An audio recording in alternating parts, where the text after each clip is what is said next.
Lemon, thank you so much for being here. It really means a lot to me. I know how busy you are. I am honored to be here, and I feel to be in your home. It means a lot to me. Um, can I say something? Sure. You're open.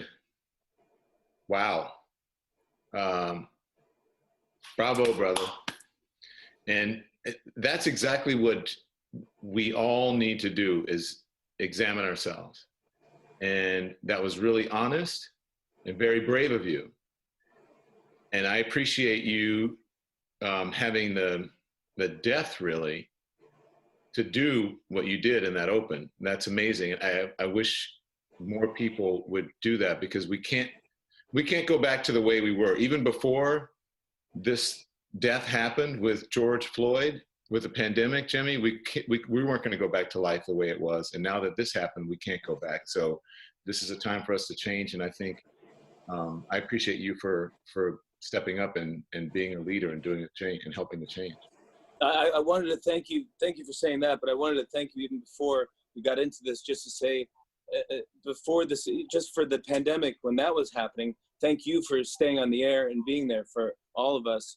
You know, I don't know if you get enough credit as much as you deserve. You deserve a lot of credit for getting out there and making us feel calmer and safer and just giving us the information and showing up and being there for us. So that was happening, and I wanted to thank you for that.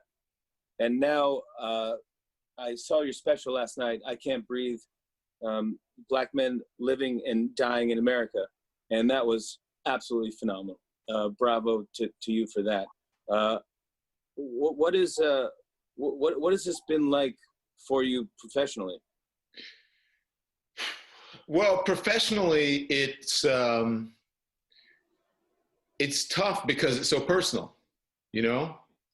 Because I'm seeing people who look like me, who have similar backgrounds, who have loved ones who look like my family, dying. I mean, literally watching them die. We watched this man die on camera. We watched Ahmaud Arbery die in Georgia on camera, literally within the span of a week or two. And I mean, it's been tough to go on and not be emotional, but you know, I lead from the heart and I'm very candid and I don't always say the right things. That's why I don't always say the right things, but I always say what I'm feeling in the moment. And it's always real. And I don't mean it, you know, it doesn't come from a bad place. And so that's why I appreciate what you said and what you're doing, because we have to stop beating people up for mistakes because we're all human. We have to allow people to be human. We all have pasts, and they're not perfect. And we have to allow people to be flawed and have conversations like we're having now and not castigate people for it. People say the wrong things all the time in your family, with your wife, with your mom, your dad, your sister, your whomever, your brother. You have conversations, you have arguments, and you say the wrong thing, but you're still a family and you still love each other. And I think even as Americans who may not live together or know each other, we have to allow each other that same freedom. And that's what I'm trying to get across every single night, especially since this happened. What can people be doing right now? White people, Black people, I'm not saying tell me what to do, but what do you think all of us as a country should be doing or can be doing? Exactly what we're doing right now. That's what they should be doing.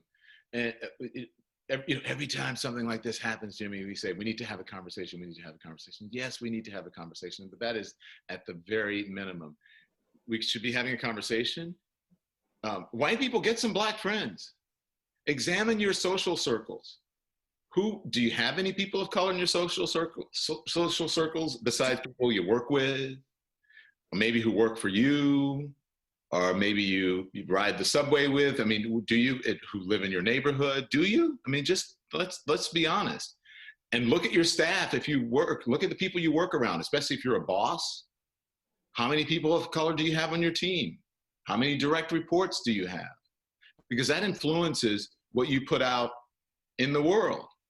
And I think people should just be honest, because we all created this together. This is the America that we all created, and we can all change it.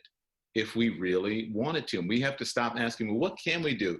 It is shocking, honestly, Jimmy, to most African Americans, if not all African Americans, that what happened to George Floyd, as sad as and awful as it is an epiphany for white people.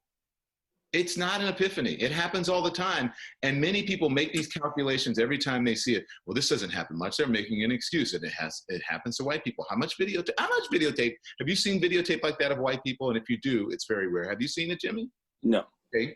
So when people are telling you that these things happen, you should probably meet them where they are and believe that they do, because it happens, and stop making excuses for racism and get out there. But the biggest thing is take some action. Use whatever platform you have or wherever you are and try to do something for a person of color, or understand a person of color, or improve conditions. When something happens in the workplace that you perceive to be discriminatory, don't stand by and let it happen and then say, oh my, that's terrible that it happens. You speak up. Yeah, you had a quick call out the other night because you said that you were getting texts and DMs saying, great job, Don, you're doing great. And you're like, yeah, what are you doing? Yeah. Don't tell me. You have a platform, use it. Well, here's the thing, and you know this. So the trades will pick up a headline, right, and say, oh, Don Lemon's calling people out. What I meant was not in a derogatory or a negative way. And I did say, you may be doing something that I don't know about. And if you are, then I apologize. But I have asked people to come on CNN many times, and even with this, and they'll say, oh, I can't do it. I just, man, it'll ruin my brand, or I'm worried about it. I can't,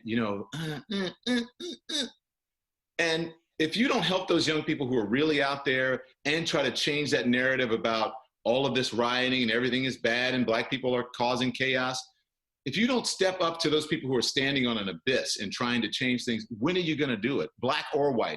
And that's not just for Hollywood people, celebrities. Those are the people who represent them. Those are producers, all of those people who are making money. And the reason I said that is because there's a vacuum of leadership in this country. And we live in a very celebrity-driven society. And people listen to artists of all kinds, rappers, actors, comedians. They listen, and you have a big voice and a big platform. And the reason I mention all those bold names that I mentioned is because I love those people. I respect those people, and they have a major, huge influence. And sometimes if you're doing things behind the scenes, you're giving money, it's very important, don't get me wrong. But visibility is also extremely important, because young people need to be able to see that they can be like you, and that sometimes doing a Twitter post or an Instagram post, that's great, but it's in a vacuum sometimes. Do you understand what I'm saying? Yeah, I do. I use my platform the way that I can. I'm not criticizing people in that way, but it's just a call to action for everyone to do what they can, because this is a critical moment in our country. That's it. I want to talk more with you when we come back from the break. Is that okay? Absolutely. On and on and on. And it's on and on and on.